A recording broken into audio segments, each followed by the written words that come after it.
Hi అండి. Welcome back to my channel. ఎలా ఉన్నారండి అందరూ? ముందుగా అందరికీ భోగి పండుగ శుభాకాంక్షలు. ఈరోజైతే భోగి పండుగ రోజు గోదా కళ్యాణం అయితే చేసుకుంటాం కదండి. నేనైతే ఇదిగోండి నా స్వామివారిని అమ్మవారిని ఈ విధంగా అలంకరించుకున్నాను.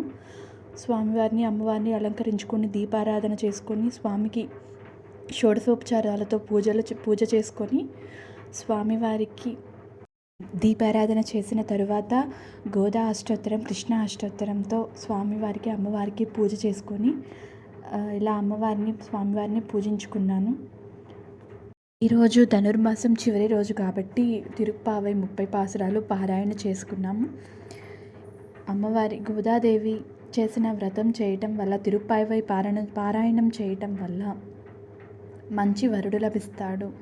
భార్యాభర్తల మధ్య ఏమైనా ఇబ్బందులు లాంటివి ఉంటే తొలగిపోయి అన్యోన్యత పెరుగుతుంది. గోదాదేవి కాత్యాయని వ్రతం చేసి రంగనాథుని భర్తగా పొందింది. రుక్మిణీదేవి కూడా కాత్యాయని వ్రతం చేసి శ్రీకృష్ణుడిని భర్తగా పొందింది. కాత్యాయని వ్రతం చేయడం వల్ల మంచి వరుడు లభిస్తాడు. భార్యాభర్తల మధ్య ఏమైనా గొడవలు ఉంటే అవి కూడా తొలగిపోతాయి. కాత్యాయని వ్రతం చేయాలనుకునే వాళ్ళు నియమనిష్టలతో వ్రతాన్ని చేయాలి. కాత్యాయని వ్రతం చేయదలుచుకున్న వారు బ్రాహ్మణుడిని కనుక్కొని ప్రారంభించడానికి మంచి రోజు తెలుసుకొని పూజ చేసుకొని వ్రతం చేసుకోవడం చాలా మంచిది. ఇంకా నేను స్వామి అమ్మవార్లకైతే తలంబ్రాల్లాగా అక్షంతలు పోసాను. తర్వాత ఇక్కడ పూజ పూర్తవ్వగానే నా కృష్ణుడి దగ్గర కూడా నేను పూజ చేసుకున్నాను.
ఈరోజు పిల్లలకి భోగిపళ్ళు పోయటం వల్ల కూడా చాలా ఉపయోగాలు ఉంటాయి. పిల్లలకి దృష్టి దోషం అనేది కొన్నాళ్ళ పాటు తగలకుండా ఉంటుంది భోగిపళ్ళు పోయటం వలన. ఇంకా పూజ పూర్తయిన తర్వాత మా పిల్లలకి భోగిపళ్ళు పోసాము.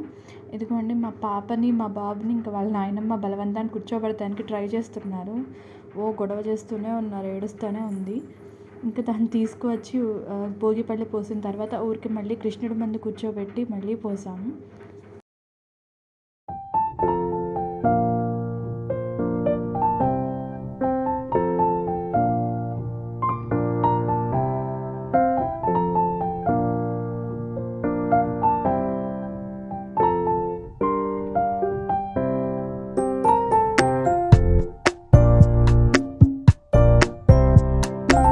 వీడియో అయితే ఇంతేనండి. మీకు ఈ వీడియో నచ్చితే లైక్ చేయండి, షేర్ చేయండి, కమెంట్ చేయండి, సబ్స్క్రైబ్ చేయండి. Thank you.